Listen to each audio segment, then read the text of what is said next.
Hi, Alex Zaves here, and welcome to the Arts and Crafts Show. Well, I've been doing shows for quite a while, and I know that every once in a while we begin to have a crisis in our craft. Most of the time, a lot of us when we get started, when I became a full-time artist, everything just took off and was really great. I was making money every week because I was doing the flea markets. I was doing the 4 art shows that they had on Oahu in Hawaii. I had a gallery show that I was doing over there. And I was teaching candle making in the schools. I had wholesale accounts.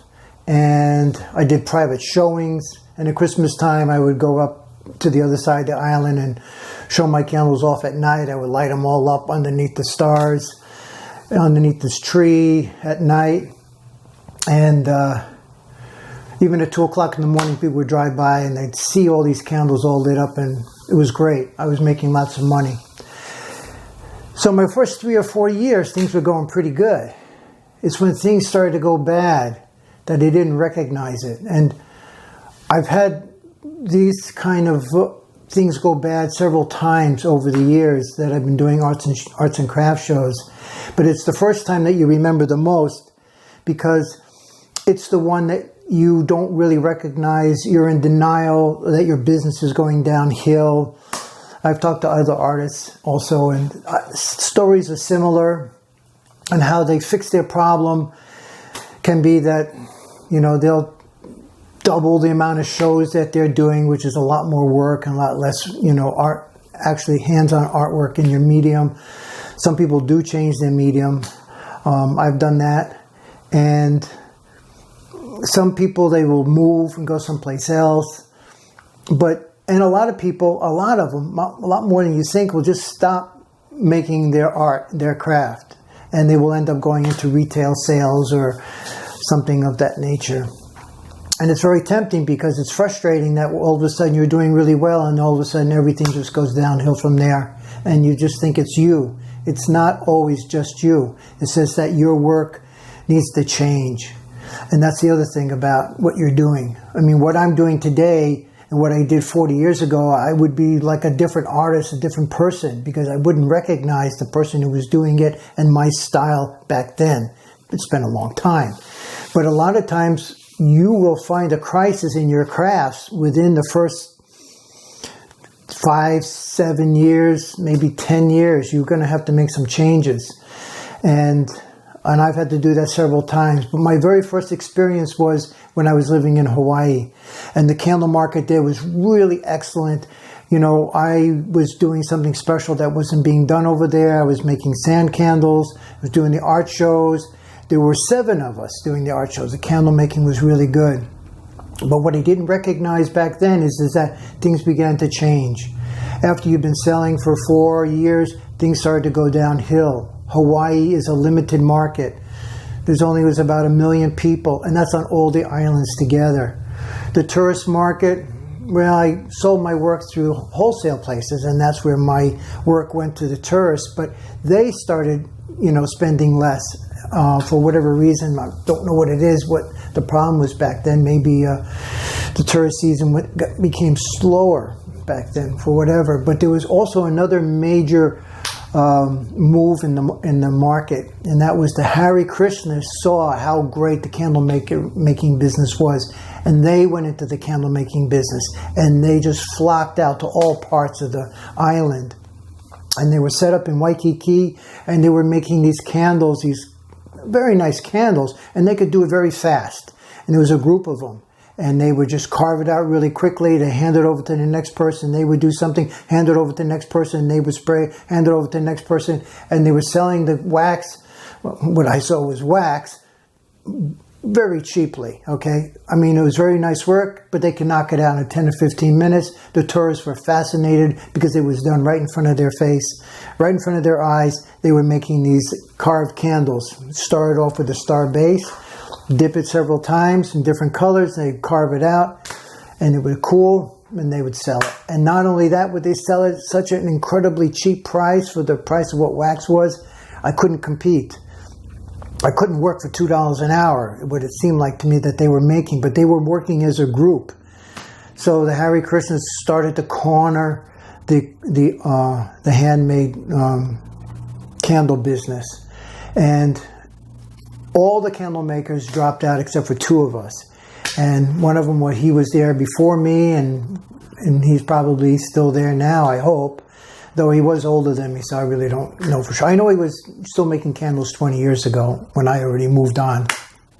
So, and there was something else that was happening in the candle market in Hawaii. And it's just not specifically just Hawaii, but it happens everywhere else. But I'm saying I'm relating my first time when things were changing in your particular medium. You will see that as well. There is a type of candle that customers wanted. They wanted a clean look. They didn't want that handcrafted look. They wanted like tapered candles, but not that handcrafted look where it's a little bumpy all the way up and down, giving that special character. They wanted those candles to come out of a mold, and it was all smooth and sleek, and things were looking a little different. It was just a change in style. They wanted something different, and they didn't want the handcrafted anymore, because the ones that were made in the mold also were half the price of what we were selling it for. So it was very difficult.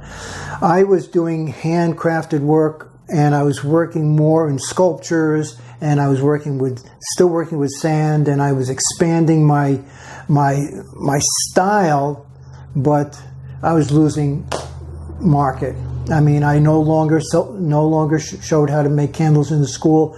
That went away because people didn't like that handcrafted look for tapered candles. And I wasn't doing private shows anymore. My wholesale market stopped because the one candle market, they moved from just candle shop, they moved to a gift shop.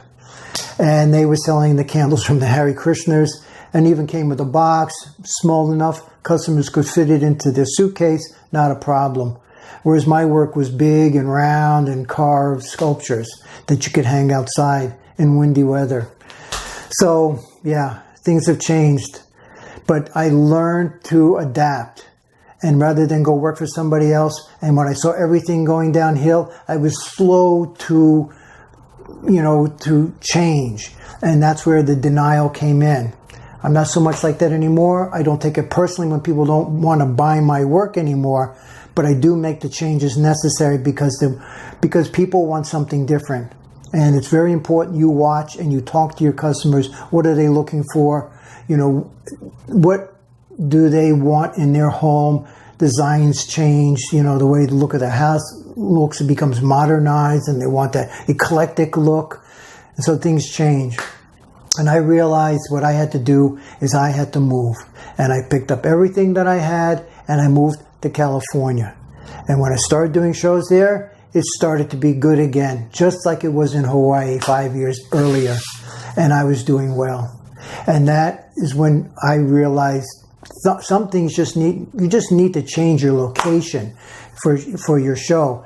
The California people, they were still into the art look. I was in Southern California, Santa Barbara. They were more like, let's get handmade stuff. They were really into the arts and crafts style. They were really there. Things did change later on down the road, of course, but I saw that change faster at this time.